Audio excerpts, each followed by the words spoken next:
Excuse me, I think my daughter deserves this seat more than someone like you. The words cut through the cabin, silencing every conversation. Miranda Sterling stood tall, her 10-year-old beside her, while Alexis Thompson looked up from her briefcase in disbelief. Passengers turned, sensing something ugly behind the mother's smile. The air grew heavy with tension, an ordinary flight now charged with open prejudice. Flight attendants froze, unsure how to intervene. But what Miranda didn't know was that justice was already walking down the aisle. The captain had heard every word, and his next action would expose exactly who truly belonged in that seat and who didn't. This isn't just another airline confrontation story. It's about what happens when privilege collides with prejudice at 30,000 FT and how one pilot's unexpected intervention became a masterclass in leadership, dignity, and justice. Welcome back to Black and Bruised Stories. If you're new here, you've just joined a community dedicated to truth, justice, and survival. Show some love by clicking the like and subscribe button. Before we dive deeper into this story, drop a comment where you are watching from and what time it is for you right now. This is the incredible true story of Alexis Thompson, a 37-year-old civil engineer whose life was about to change forever on what should have been the most important flight of her career. And let me tell you, by the end of this story, you'll understand why this pilot's response went viral and restored people's faith in humanity. Alexis Thompson wasn't just any passenger on Flight 447 from New York to San Francisco that Tuesday morning. She was carrying blueprints that could literally save millions of lives. As a lead civil engineer from Detroit, Alexis had spent 3 years developing a revolutionary bridge design that could withstand the devastating effects of climate change. These weren't just ordinary bridges.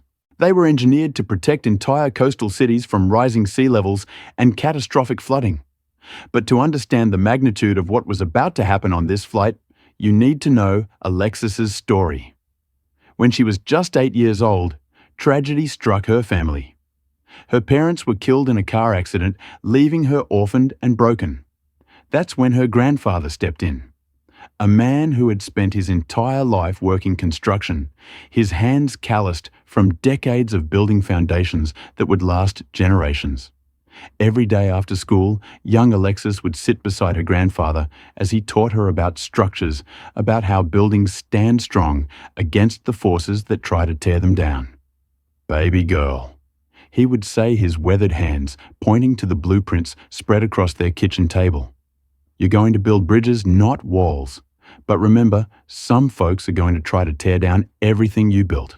That's when you stand even stronger." Those words shaped everything Alexis became. She studied relentlessly, earned scholarships, and fought her way through every obstacle that society placed in front of her.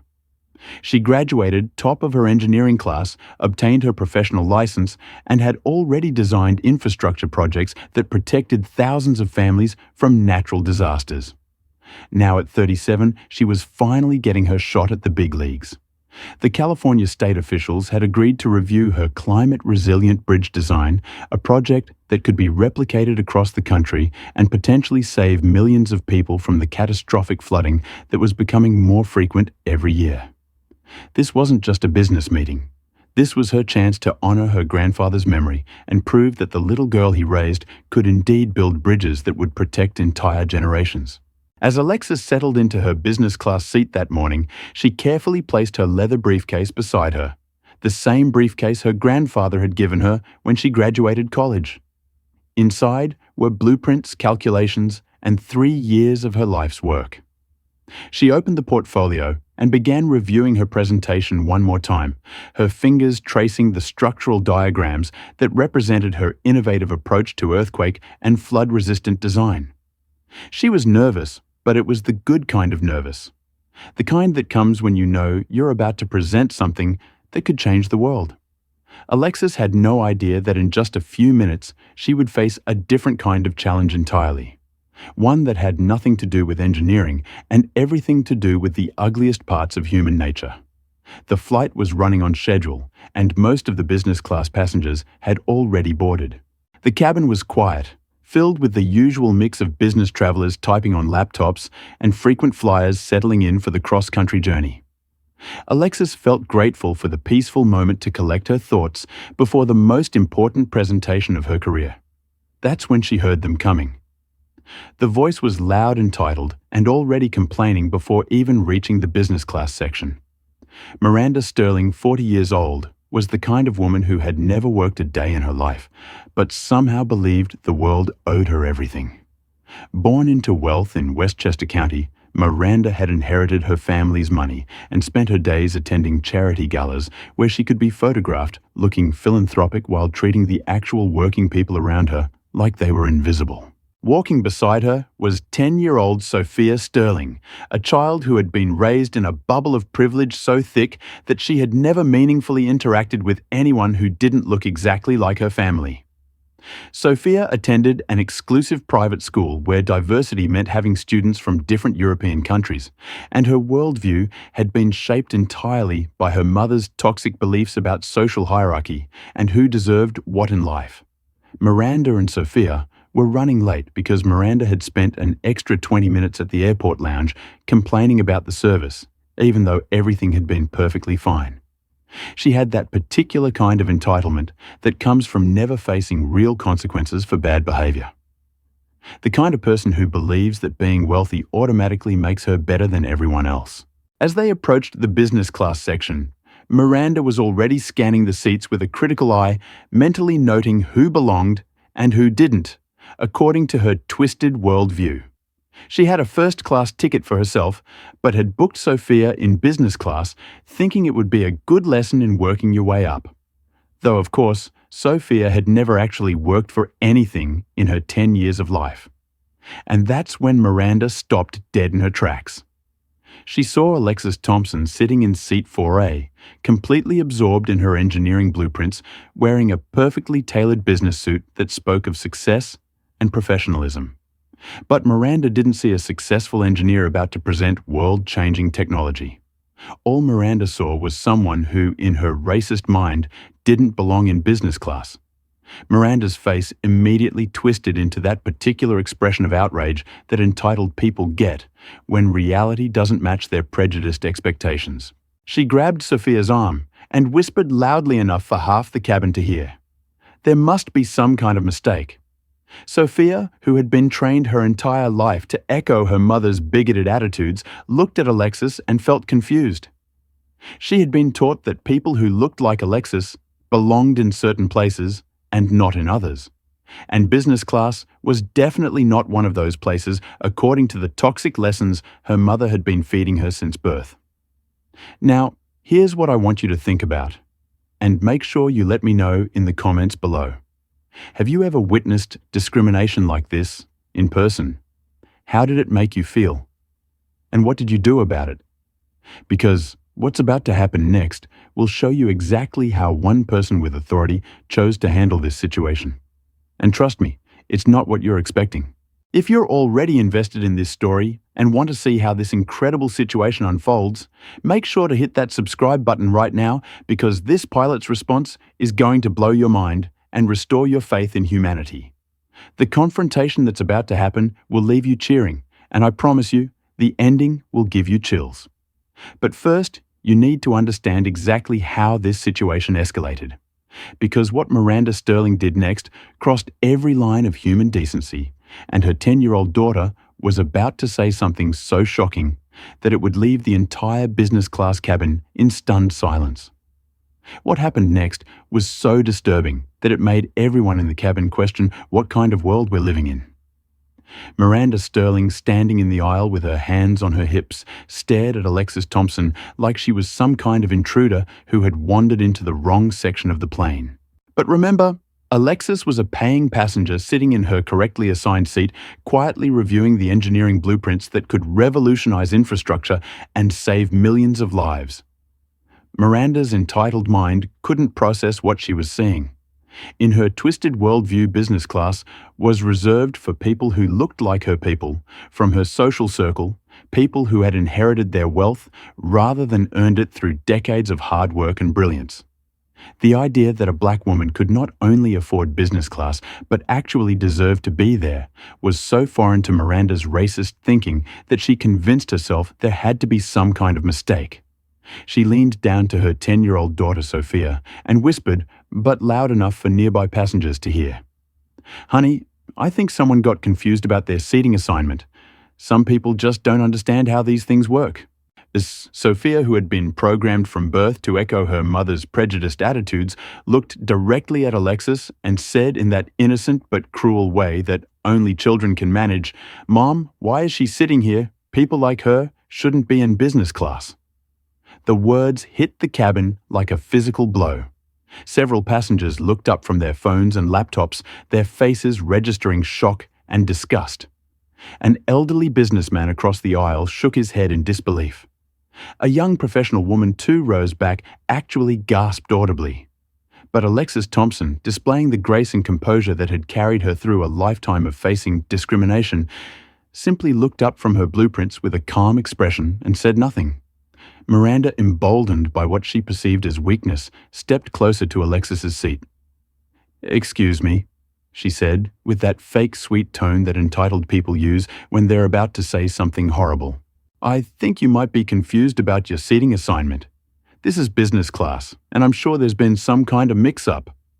Alexis looked up at Miranda with steady eyes and replied in a professional, measured tone, "This is my assigned seat.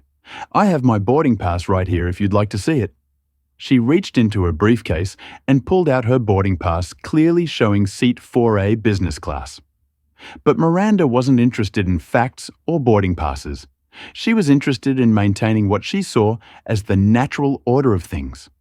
"Well," Miranda continued, her voice getting louder, "sometimes the airline makes mistakes. I'm sure if you speak to the flight attendant, they can find you a more appropriate seat." The word appropriate hung in the air like poison. Everyone with an earshot understood exactly what Miranda meant, and the tension in the cabin became thick enough to cut with a knife. Sophia, watching her mother's performance and thinking this was normal behavior, chimed in again. "Yeah, you should move to where you belong." The 10-year-old said, her voice carrying that particular cruelty that children learn from watching their parents. "We're better than you. Just move to the back." The entire business class section fell silent. Passengers stopped typing on their keyboards. Flight attendants froze in the aisles. Even the ambient noise of the airplane seemed to fade as everyone processed what this child had just said. But the most heartbreaking part wasn't the words themselves. It was seeing how this 10-year-old had been taught to dehumanize other people before she was even old enough to understand what she was doing. Alexis felt her heart rate increase, but she forced herself to remain calm. She thought about her grandfather's words. "Some folks are going to try to tear down everything you build. That's when you stand even stronger." She took a deep breath and said quietly, "This is my assigned seat and I'll be staying here." Miranda's face flushed red with anger. She wasn't used to being told no, especially not by someone she considered beneath her social status. "Listen here," she snapped, dropping all pretense of politeness. "I don't know where you think you are, but this section requires a certain level of standards. I think you'd be much more comfortable in economy class where you belong." The racism was now completely out in the open, and other passengers began to react. A businessman in the front row stood up and said, "Ma'am, that's completely inappropriate." A woman across the aisle pulled out her phone and started recording. But Miranda was so consumed by her own entitlement that she couldn't see how badly she was embarrassing herself. "I pay good money for first-class treatment." Miranda continued, her voice rising to a near shout. "And I won't have my daughter exposed to this kind of situation. Some people just don't understand first-class etiquette and proper behavior." Alexis felt her hands trembling slightly as she gripped her engineering portfolio tighter. Inside those folders were 3 years of her life's work designs that could protect millions of people from natural disasters, innovations that represented the highest levels of scientific achievement. But none of that mattered to Miranda Sterling, who saw only skin color and made assumptions based on the ugliest parts of human prejudice. "Ma'am?" Alexis said, her voice still steady, despite the emotional turmoil she was feeling. "I'm not causing any problems. I'm simply sitting in my assigned seat preparing for an important business meeting. I would appreciate it if you would allow me to continue." But Miranda was beyond reason now. She had worked herself into a righteous fury, convinced that she was the victim in this situation. Business meeting, she scoffed. What kind of business could you possibly have that would put you in business class? I know exactly what's going on here, and I'm not going to stand for it. Sophia, feeding off her mother's energy and wanting to please the woman who had taught her these horrible attitudes, decided to escalate things even further. Looking directly at Alexis with the cruelty that only comes from learned hatred, she said, "My mommy says people like you should be grateful for any seat on the plane. You should say thank you and move to where you're supposed to be." The business class cabin erupted in shocked murmurs. Passengers were now openly staring, some recording on their phones, others shaking their heads in disgust. The flight attendant, Sarah Martinez, finally approached the scene, her face pale with concern. "Is everything all right here?" Sarah asked, though it was obvious that everything was very much not all right. Miranda immediately shifted into victim mode, putting on her most innocent expression. "Oh, thank goodness someone in authority is here. This woman seems to be confused about her seating assignment, and she's making my daughter uncomfortable. I just want to make sure everyone is in their proper place." Sarah looked at Alexis, who calmly held up her boarding pass again. "Ma'am, this passenger is in her correctly assigned seat. Is there something specific that's bothering you?" "Well," Miranda said, struggling to find words that wouldn't make her sound obviously racist while still expressing her racist intent. "It's just that my daughter and I are accustomed to a certain level of refinement in business class. I'm sure you understand what I mean."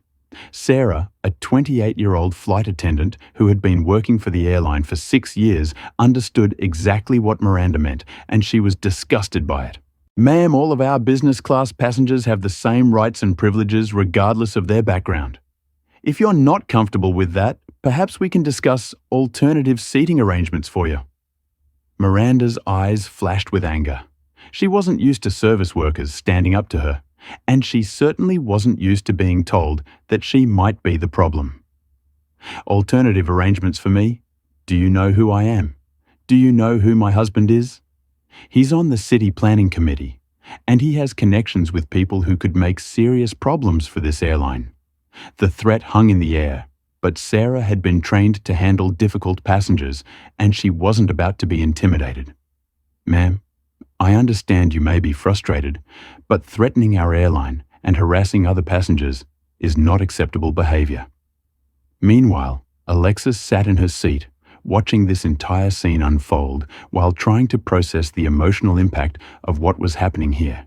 She was a successful engineer on her way to potentially the most important meeting of her career, and she was being treated like a second-class citizen by a woman who had never accomplished anything beyond being born into wealth. She thought about her grandfather again, about all the times he had faced similar discrimination while working construction jobs, about how he had taught her to respond to hatred with dignity and strength. But she also thought about the little girl sitting beside Miranda, about how Sophia was learning that this kind of behavior was acceptable, about how another generation was being poisoned with the same toxic attitudes that had caused so much pain for so long. "I want to speak to the captain," Miranda announced loudly, her voice carrying throughout the business class cabin. "This flight attendant clearly doesn't understand the gravity of this situation. I demand to speak to someone with real authority who can handle this appropriately." Sarah looked uncomfortable, but she knew she had to follow protocol. "Ma'am, I can certainly contact the captain if you insist, but I want to be clear that this passenger has done nothing wrong and is sitting in her properly assigned seat." "Just get the captain," Miranda snapped. "Someone needs to explain to this woman how things work in business class." Sophia, still trying to please her mother and demonstrate the lessons she had been taught, looked at Alexis one more time and said, with devastating childish cruelty, "When the captain comes, he's going to make you move. Important people sit here, not people like you." And that's when Alexis Thompson finally felt her composure crack just slightly. Not because of the words themselves, but because of what they represented. This 10-year-old child was being taught to dehumanize other human beings before she was old enough to understand the weight of what she was saying. The cycle of hatred was being passed down to another generation, and it was happening right in front of everyone's eyes. But what Miranda and Sophia Sterling didn't know was that the captain who was about to respond to this situation had a very different perspective on discrimination justice and human dignity.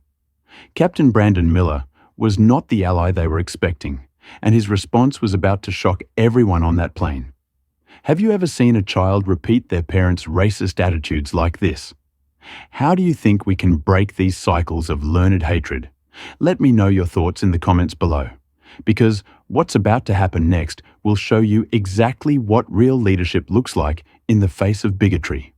And if you want to see how this captain completely destroys this entitled mother's worldview, make sure you hit that subscribe button right now, because his response is going to leave you cheering and restore your faith in people who stand up for what's right. While Sarah, the flight attendant, walked toward the front of the plane to contact the captain, Miranda Sterling stood in the aisle with a smug expression of satisfaction. She was absolutely convinced that she had won this confrontation. In her mind, the captain would obviously side with her, a wealthy white woman whose husband had connections over a black woman who Miranda assumed had no real power or influence. Finally, Miranda said to Sophia loud enough for nearby passengers to hear, "Someone with real authority is going to handle this situation properly. The captain will understand what I mean about maintaining standards." Sophia nodded eagerly, still believing that her mother was teaching her important lessons about how the world worked. "The captain will make her move right, Mommy, because we deserve this seat more than she does." The other passengers in business class were watching this unfold with a mixture of horror and fascination. Some were openly recording on their phones, capturing what they knew was going to be either a moment of justice or a devastating example of how discrimination still operated in plain sight. The businessman across the aisle shook his head and muttered, "This is absolutely disgusting." Meanwhile, Alexis Thompson sat quietly in her seat, her hands folded over her engineering portfolio, trying to maintain her composure while processing the emotional assault she had just endured. She thought about her grandfather's words about building bridges instead of walls, but she also felt the weight of representing not just herself, but everyone who had ever been told they didn't belong somewhere because of the color of their skin. 3 minutes passed, then 5. Miranda grew impatient, tapping her designer shoe against the airplane floor and checking her expensive watch. "Where is this captain?" She demanded to no one in particular. "I don't have all day to deal with this nonsense." Then they heard footsteps approaching from the front of the aircraft. Captain Brandon Miller was 41 years old, 6'2", in tall, with the kind of commanding presence that comes from 20 years of military service followed by 15 years of commercial aviation. But what made Captain Brandon different from what Miranda Sterling was expecting wasn't just his professional bearing. It was his personal history and his unwavering commitment to justice. Brandon Miller had grown up in the foster care system after his parents died in a military training accident when he was 7 years old. He had been bounced between 17 different foster homes facing discrimination, neglect, and abuse that would have broken most people. But Brandon had channeled his pain into determination, earning a scholarship to the Air Force Academy and eventually becoming one of the youngest black pilots in commercial aviation. More importantly, Captain Brandon had 3 children of his own, now mixed-race kids, who faced their own challenges in a world that often tried to put people into neat little categories. He had seen firsthand how discrimination affected children, how it shaped their self-worth and their understanding of their place in the world. And he had zero tolerance for adults who taught children to hate. As Captain Brandon walked down the aisle toward the disturbance, he was already processing what Sarah had told him over the intercom. A passenger was demanding that another passenger be moved from business class, making racist comments and involving a young child in the harassment. His jaw was set, his eyes were focused, and his mind was already made up about how this situation was going to be resolved. Miranda Sterling saw the captain approaching and immediately put on her most charming smile, the same fake expression she used at charity galas when she wanted to impress other wealthy donors. She had no doubt that this authority figure would side with her once he understood who she was and what kind of influence she wielded. "Captain, thank goodness you're here." Miranda began, her voice dripping with false sweetness. I'm Miranda Sterling, and this is my daughter Sophia. We're having a very uncomfortable situation with this passenger here. She gestured dismissively toward Alexis without even looking at her. Captain Brandon stopped in front of Miranda and looked directly into her eyes with the kind of steady gaze that had been honed by years of military command. "Ma'am, I understand there's been some kind of dispute. Can you explain to me exactly what the problem is?" Miranda's smile grew wider, thinking she had found a sympathetic ear. "Well, Captain, it's really quite simple.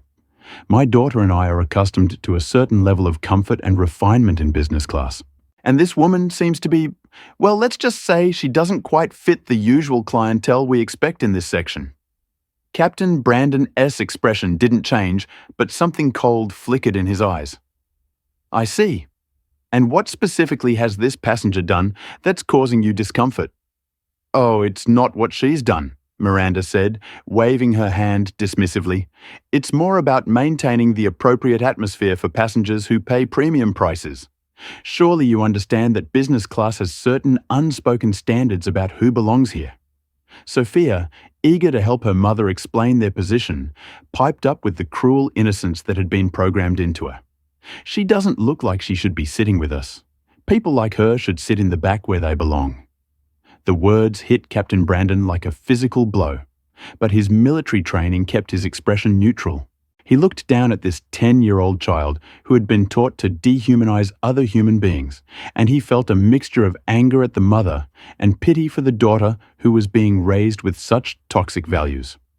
"I see," Captain Brandon said quietly. Then he turned to look at Alexis Thompson for the first time since arriving at the scene. What he saw was a professionally dressed woman sitting quietly with a leather portfolio in her lap, her posture dignified despite the obvious stress she was under. He noticed the engineering documents visible in her briefcase, the quality of her business attire, and most importantly, the composed way she was handling this harassment. "Ma'am," Captain Brandon said to Alexis, "I'm Captain Brandon. I understand there's been some kind of disturbance. Would you mind telling me what you're traveling for today?" Alexis looked up at the captain with cautious hope. She had learned not to automatically trust authority figures, but something in his tone suggested he might actually listen to her side of the story. "I'm traveling to San Francisco for a business meeting with California state officials," Alexis replied calmly. "I'm a civil engineer and I'm presenting a new bridge design that could help protect coastal cities from climate change impacts." Captain Brandon, his eyebrows rose slightly. "A civil engineer? That sounds like important work. What kind of bridge design?" Miranda Sterling was growing impatient with this conversation. In her mind, the captain should have already resolved this situation by moving Alexis to economy class. "Captain, I don't think we need to get into details about her personal business. The issue is simply that she's making other passengers uncomfortable by being in a section where she doesn't belong." But Captain Brandon ignored Miranda completely and continued his conversation with Alexis. "I'm sorry you were talking about your bridge design." Alexis felt a flicker of hope as she realized this captain was actually interested in treating her like a human being. "I've developed a new approach to climate-resilient infrastructure. The bridges I design can withstand Category 5 hurricanes and unprecedented flooding events. The California meeting could lead to implementation across the entire West Coast." Captain Brandon S. expression shifted to one of genuine interest and respect. "That sounds like potentially life-saving work. How long have you been developing this technology?" "3 years of intensive research and development," Alexis replied. "My grandfather always taught me that engineers build things that protect people. This project could protect millions of families from the kind of catastrophic flooding we're seeing more frequently due to climate change." As Captain Brandon processed this information, his understanding of the situation crystallized completely. Here was a brilliant engineer doing work that could literally save millions of lives. Being harassed by a woman whose only accomplishment was being born wealthy and a child who had been poisoned with racist attitudes before she was old enough to think for herself. Miranda Sterling was growing increasingly frustrated with the captain's failure to immediately side with her. "Captain, I really must insist that you handle this situation. I've been very patient, but my daughter and I deserve better treatment than this. We're not asking for much, just for people to be seated appropriately, according to their circumstances." Captain Brandon turned back to Miranda with an expression that made several nearby passengers unconsciously lean forward in their seats. The temperature in the cabin seemed to drop several degrees as his military bearing and moral authority combined into something formidable. "Ma'am," Captain Brandon said, his voice carrying the weight of absolute command, "I want to make sure I understand your complaint correctly. Are you saying that this passenger doesn't belong in business class because of her race?" Miranda's face flushed as she realized the captain was forcing her to say explicitly what she had been implying all along. "It's not about race, Captain. It's about maintaining standards and ensuring that passengers who pay premium prices get the experience they expect." "And what experience is that exactly?" Captain Brandon pressed. "What specifically about Dr. Thompson's presence is diminishing your flight experience?" The use of the title doctor wasn't accurate. Alexis had a master's degree in engineering, not a doctorate. But Captain Brandon wanted to emphasize the respect this passenger deserved, and the honorific served his purpose perfectly.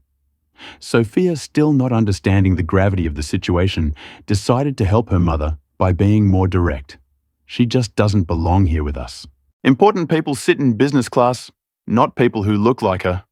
The words hung in the air like a toxic cloud. Several passengers gasped audibly. The businessman across the aisle said, "Jesus Christ," under his breath. A woman too rose back, covered her mouth in shock.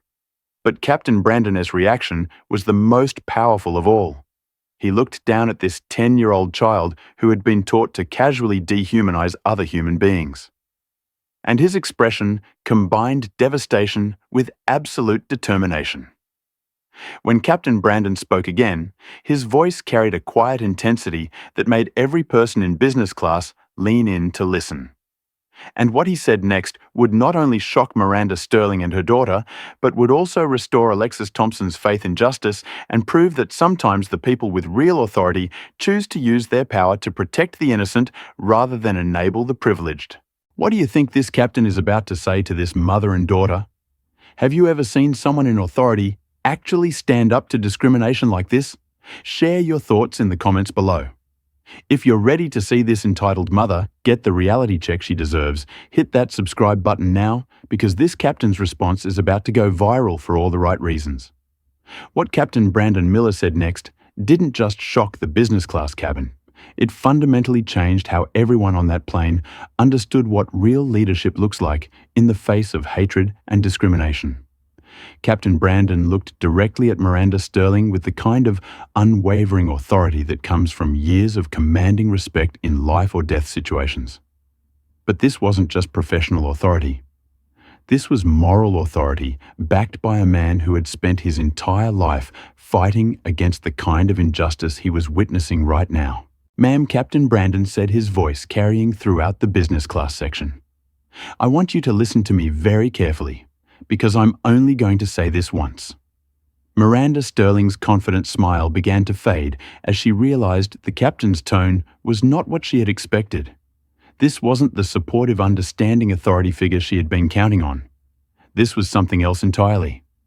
"The only person who is out of place on this aircraft," Captain Brandon continued, his words measured and deliberate, "is you." The statement hit the cabin like a thunderbolt. Passengers stopped breathing. Miranda's face went white with shock. Sophia looked confused, her 10-year-old mind struggling to process that the authority figure wasn't supporting her mother's position. But Captain Brandon wasn't finished. Not even close. "Dr. Thompson," he said, turning slightly toward Alexis with genuine respect in his voice, "is a passenger who has paid for her seat, conducted herself with complete professionalism, and is traveling for business that could literally save lives. You, on the other hand, have spent the last 15 minutes harassing a fellow passenger based solely on the color of her skin." Miranda tried to interrupt, sputtering, "Now wait just a minute. I never said anything about ma'am." Captain Brandon cut her off with military precision. "I have been briefed on exactly what was said here, and I have personally witnessed your behavior for the last several minutes. Don't insult my intelligence by pretending this is about anything other than racism." The word racism hung in the air like a bell that couldn't be unrung. Miranda Sterling, who had spent her entire life using coded language and subtle discrimination to maintain her prejudices while maintaining plausible deniability, was being forced to confront the ugly reality of her beliefs in front of dozens of witnesses. Furthermore, Captain Brandon continued, his voice growing stronger with each word. You have involved your 10-year-old daughter in this harassment, teaching her to dehumanize other people before she's old enough to understand the damage you're doing to her moral development. Captain Brandon then did something that no one expected. He knelt down to Sophia's eye level, his expression softening as he addressed the child who had been poisoned with hatred, but still had a chance to learn better. Sophia, he said gently, I want you to understand something very important. The lady sitting in that seat is one of the smartest people on this airplane. She builds bridges that keep families safe during storms and floods. She's what we call a hero, someone who uses their talents to protect other people. Sophia's eyes widened as she processed this information that contradicted everything her mother had taught her. When you say that people like her don't belong somewhere, Captain Brandon continued, you're saying that heroes don't belong with us. And that's not just wrong, Sophia. It's the opposite of what good people believe. Miranda Sterling's face was now bright red with humiliation and rage. How dare you speak to my daughter that way? I'll have your job for this. Do you know who my husband is? He has connections that could destroy your career. Captain Brandon stood up slowly, his full height and authority reasserting itself as he faced Miranda's threats. When he spoke, his voice carried the weight of absolute moral certainty.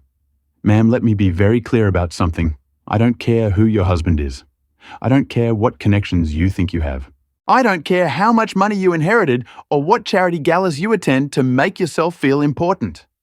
Each word hit Miranda like a physical blow as she realized her usual weapons of influence and intimidation were completely powerless against this man's integrity.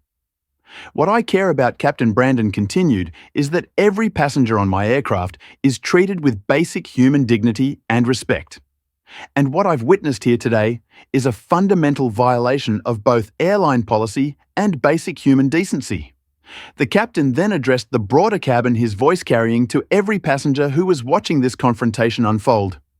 Ladies and gentlemen, I want everyone to understand something about the woman sitting in seat 4A. Dr. Alexis Thompson is a civil engineer whose innovative bridge designs could protect millions of people from climate-related disasters. She represents the very best of human achievement, using intelligence, dedication, and skill to make the world safer for all of us. Alexis felt tears beginning to form in her eyes as she heard herself described with such respect and dignity after 15 minutes of being treated like she was less than human. The fact that anyone would question her right to sit anywhere she chooses. Captain Brandon continued, based on the color of her skin, rather than the content of her character, represents everything that's wrong with the prejudices that still poison our society. Miranda Sterling was now shaking with rage and humiliation. This is ridiculous. I demand that you remove this woman immediately, or I will file complaints with the airline, the FAA, and every authority I can contact. Captain Brandon looked at Miranda with something approaching pity. Ma'am, you seemed to be confused about how this situation is going to be resolved. You have two options, and only two options. The cabin fell completely silent as everyone waited to hear what those options were. Option 1. Captain Brandon said, his voice carrying absolute finality. You will immediately and sincerely apologize to Dr. Thompson for your harassment. Take your assigned seats and remain silent for the duration of this flight. Miranda's mouth opened and closed like a fish out of water, unable to process that she was being given an ultimatum instead of having her demands met. Option 2. Captain Brandon continued, you and your daughter will be removed from this aircraft, placed on the no-fly list for harassment of fellow passengers, and can find your own way to San Francisco. The ultimatum hung in the air like a sword over Miranda's head. For the first time in her privileged life, she was facing real consequences for her behavior, delivered by someone who had the authority to enforce them and the moral courage to do what was right, rather than what was convenient. "You can't do this to me?" Miranda shrieked, her composure completely shattered. "I'm a first-class passenger. I have rights. You can't treat me like this." "Ma'am," Captain Brandon replied, with devastating calm. "Your rights end where other people's dignity begins. You have 60 seconds to make your choice." Sophia Sterling, watching her mother's complete meltdown and processing the captain's words about Alexis being a hero who saved people, began to cry. Not the manipulative tears she had learned to use to get her way, but real tears of confusion and fear as her worldview crumbled around her. "Mommy," Sophia said through her tears, "why did you say those mean things about the bridge lady? The captain says she helps people."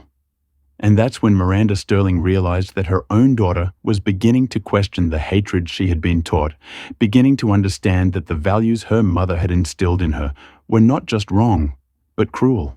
The business class cabin watched in stunned silence as a 10-year-old child's innocence began to reassert itself over the poison that had been fed to her, while her mother faced the choice between swallowing her pride or facing consequences that her wealth and connections couldn't protect her from. What choice do you think Miranda Sterling made? Have you ever seen someone's prejudices completely backfire on them like this? Let me know in the comments what you think happened next. And if you want to see how this incredible confrontation ends and what lesson this family learned, make sure you subscribe right now, because the resolution of this story will restore your faith in justice and show you what happens when good people refuse to stay silent in the face of hatred. The 60 seconds that Captain Brandon had given Miranda Sterling felt like an eternity to everyone in the business class cabin. You could hear a pin drop as passengers held their breath, waiting to see if this entitled woman would finally face the consequences of her racist behavior, or if she would somehow find a way to escape accountability like she had probably done her entire privileged life. Miranda Sterling stood in the aisle, her face cycling through emotions like a broken slot machine: rage, disbelief, humiliation, and finally the dawning realization that her usual tactics weren't going to work this time. She looked around the cabin and saw something she had never experienced before. A room full of people looking at her with disgust and contempt rather than deference and admiration. The businessman across the aisle was shaking his head at her. The professional woman 2 rows back was still recording on her phone. Even the flight attendants were standing behind Captain Brandon, their faces showing clear support for his handling of the situation. Miranda Sterling, for the first time in her 40 years of life, was completely isolated and powerless. 30 seconds, ma'am," Captain Brandon said quietly, his voice carrying the weight of absolute authority. Sophia Sterling, still crying and confused, looked up at her mother with questioning eyes. "Mommy, why won't you say sorry to the bridge lady? She helps people stay safe." The captain said so. And that's when something inside Miranda Sterling finally cracked. Maybe it was seeing her own daughter questioning the hatred she had been taught. Maybe it was the complete humiliation of being dressed down by the captain in front of dozens of witnesses. Or maybe it was the first glimmer of self-awareness about how ugly her behavior had been. Miranda Sterling looked at Alexis Thompson, really looked at her for the first time. She saw a professionally dressed woman who had been sitting quietly, minding her own business, carrying blueprints for work that could save lives. She saw someone who had maintained dignity and composure while being subjected to racist harassment. She saw, perhaps for the first time, a fellow human being rather than a target for her prejudices. Miranda started, her voice barely a whisper. "I'm sorry." The words came out strangled and reluctant, but they came out. Captain Brandon nodded slightly, but didn't let her off the hook. "Ma'am, I need you to be specific about what you're apologizing for, and I need you to address Dr. Thompson directly." Miranda Sterling turned toward Alexis, her face red with shame and humiliation. "Dr. Thompson, I apologize for my behavior. I was wrong to say those things to you. I was wrong to involve my daughter. I was wrong to judge you based on your race. The admission hung in the air like a confession at a tribunal.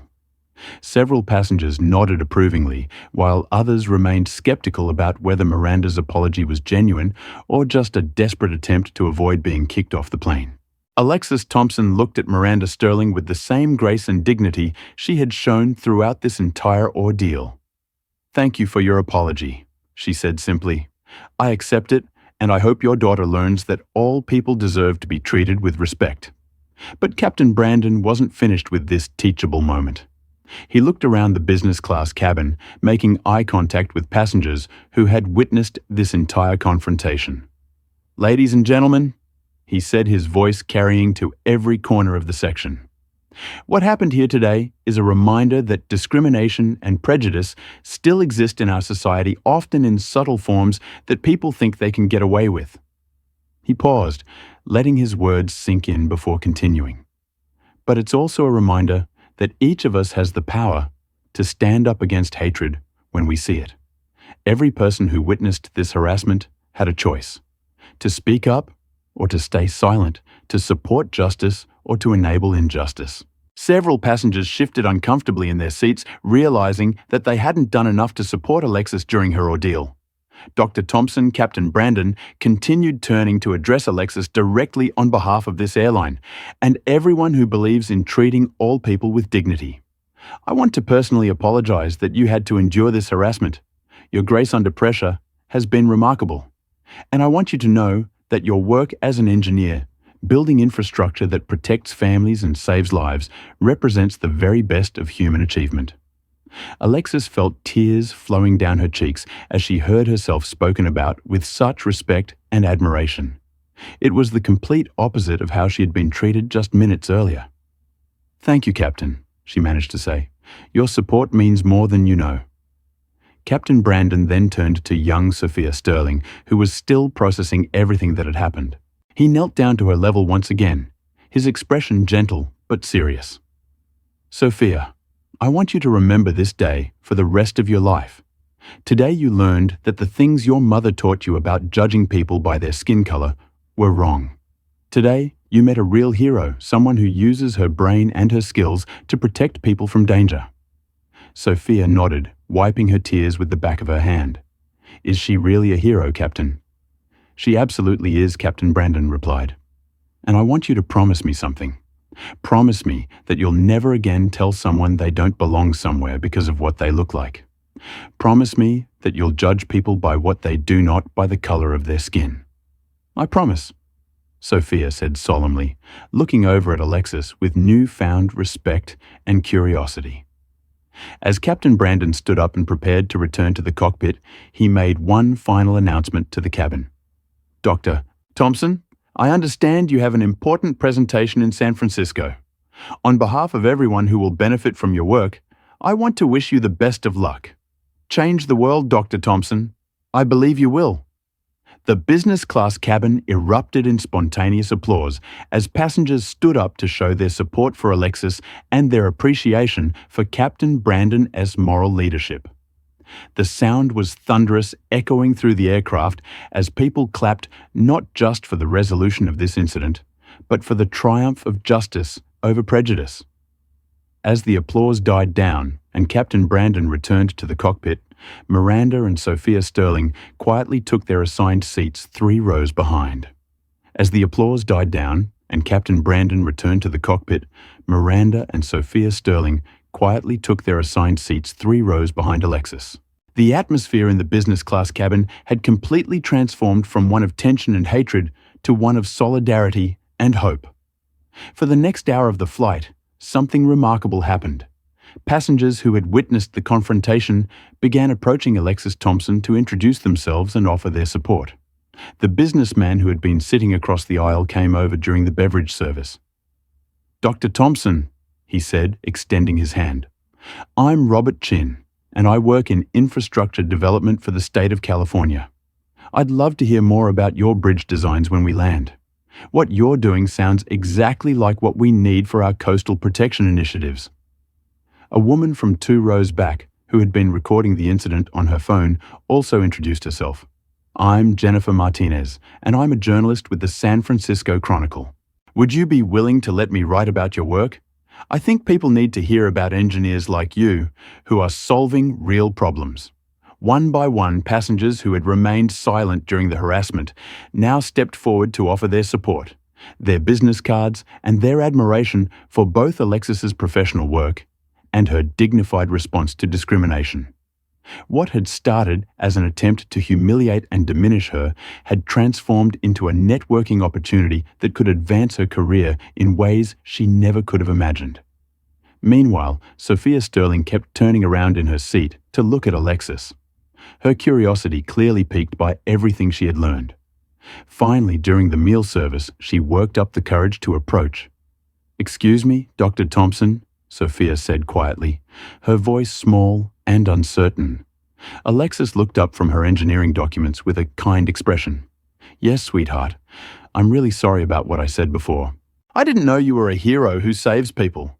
Can you tell me about the bridges you build?" And so, for the next 30 minutes, Alexis Thompson found herself explaining engineering concepts to a fascinated 10-year-old girl using simple analogies to describe how structures can withstand earthquakes and floods. She drew diagrams on napkins showing Sophia how forces work and how proper design can protect entire communities from natural disasters. "So when there's a big storm," Sophia said, her eyes wide with understanding, "your bridges keep families safe so they can get to higher ground." "Exactly," Alexis replied, smiling at the child's genuine interest. "Engineering is all about solving problems and protecting people. That's what makes it such important work." Miranda Sterling watched this interaction from her seat, seeing her daughter's face light up with intellectual curiosity for the first time in months. Sophia was asking thoughtful questions, engaging with complex concepts, and showing genuine respect for knowledge and achievement. It was everything Miranda claimed to want for her daughter. But it was happening because of a woman she had tried to humiliate based on nothing but racist assumptions. As the plane began its descent into San Francisco, Captain Brandon S.'s voice came over the intercom one final time. "Ladies and gentlemen, as we prepare for landing, I want to remind everyone that we have the power to make the world better through our everyday choices. We can choose kindness over cruelty, understanding over prejudice, and respect over hatred. Today, you witnessed both the worst and the best of human nature. I encourage you all to choose to be part of the solution." When the plane finally touched down at San Francisco International Airport, something unprecedented happened. As passengers began to disembark, they formed an impromptu line to shake hands with Alexis Thompson and wish her luck on her presentation. Business cards were exchanged, phone numbers were shared, and what had started as the worst flight of Alexis's life was becoming one of the most professionally beneficial. The businessman Robert Chin walked with Alexis through the terminal. "Dr. Thompson, I'm serious about wanting to discuss your designs with our infrastructure team. Can you extend your stay in San Francisco by a day? I'd like to arrange a meeting with our Coastal Resilience Committee." "Yes, absolutely," Alexis replied, still somewhat overwhelmed by how dramatically her situation had changed. As they walked toward baggage claim, Alexis felt her phone buzzing with notifications. The journalist Jennifer Martinez had already posted about the incident on social media, praising both Alexis's professionalism and Captain Brandon S.'s moral leadership. The story was being shared thousands of times, with people commenting about the importance of standing up to discrimination and celebrating engineers who were working to solve climate change challenges. But perhaps the most meaningful moment came as Alexis was about to leave the airport. Sophia Sterling broke away from her mother and ran up to her. "Dr. Thompson," Sophia called out, slightly out of breath, "I wanted to give you this." She handed Alexis a piece of paper with a crayon drawing of a bridge with stick figures standing safely on it during a storm. At the bottom, in a child's handwriting, were the words, "Thank you for keeping family safe." From Sophia. Alexis knelt down to Sophia's level, just as Captain Brandon had done. "This is beautiful, Sophia. Thank you so much. And remember what you promised the captain about judging people by their actions, not their appearance." "I will," Sophia said solemnly. "And Dr. Thompson, I want to be an engineer when I grow up just like you." Miranda Sterling approached hesitantly, her earlier arrogance completely replaced by genuine remorse. "Dr. Thompson, I want you to know what happened today. It's changed how I think about things. Watching my daughter's reaction to learning about your work made me realize how wrong I've been about so many things." "Thank you for saying that," Alexis replied graciously. "And thank you for raising a daughter who's curious about the world and open to learning new things. That's going to serve her well in life." 3 days later, Alexis Thompson's presentation to the California state officials was not just successful, it was revolutionary. Her climate-resilient bridge design was approved for implementation across the entire Pacific Coast with funding allocated for pilot projects in 5 major cities. The networking connections she had made on the flight led to consulting opportunities that would keep her busy for the next 3 years. But the impact went far beyond professional success. The story of Captain Brandon's moral leadership and Alexis's grace under pressure spread across social media, inspiring countless people to stand up against discrimination when they witnessed it. The airline used the incident as a training example for all their staff about how to handle harassment situations with dignity and authority. Captain Brandon Miller received hundreds of letters from passengers' parents and advocacy groups thanking him for his courage and leadership. The airline promoted him to chief pilot and asked him to lead diversity and inclusion training for all their crew members. Most importantly, Sophia Sterling kept her promise. As she grew older, she became an advocate for equality and eventually pursued her own engineering degree. Inspired by the woman her mother had tried to humiliate, but who had instead become her hero, she would often tell people that the most important lesson of her life came from learning that heroes don't always look like what you expect, and that judging people by their character rather than their appearance opens up a world of possibilities. And Miranda Sterling. She began volunteering with organizations that fought discrimination and used her story as a cautionary tale about how prejudice can poison even the relationship between a parent and child. She never forgot the humiliation she felt that day. But more importantly, she never forgot the lesson about how choosing hatred over understanding can make you the villain in your own daughter's story. The final frame of this incredible story belongs to Alexis Thompson standing in front of the Golden Gate Bridge 6 months later, watching construction crews implement her revolutionary design. In her hand was Sophia's drawing, now framed and carried with her to every job site, as a reminder that sometimes the most important bridges we build are the ones that connect people across the divides of prejudice and misunderstanding. Because in the end, that's what this story is really about. The power of one person with authority to choose justice over convenience. The resilience of someone who refuses to let hatred diminish their dignity. And the hope that comes from knowing that even a 10-year-old child can learn to choose love over the hatred they were taught. Excellence builds bridges. Prejudice builds walls. And on that flight from New York to San Francisco, Captain Brandon Miller made sure that bridge building won. What did you think about how this story ended? Have you ever seen someone's prejudices completely transform their family relationships like this? Share your thoughts in the comments below about what lessons we can all learn from Alexis's grace, Captain Brandon's leadership, and even Sophia's ability to change and grow. And if this story inspired you to believe that good people can make a difference when they choose to stand up for what's right, make sure you subscribe to see more stories that prove humanity's capacity for both justice and redemption. Because in a world that often feels divided, we all need reminders that bridges are stronger than walls, and that heroes come in every color, shape, and size. I'll see you in my next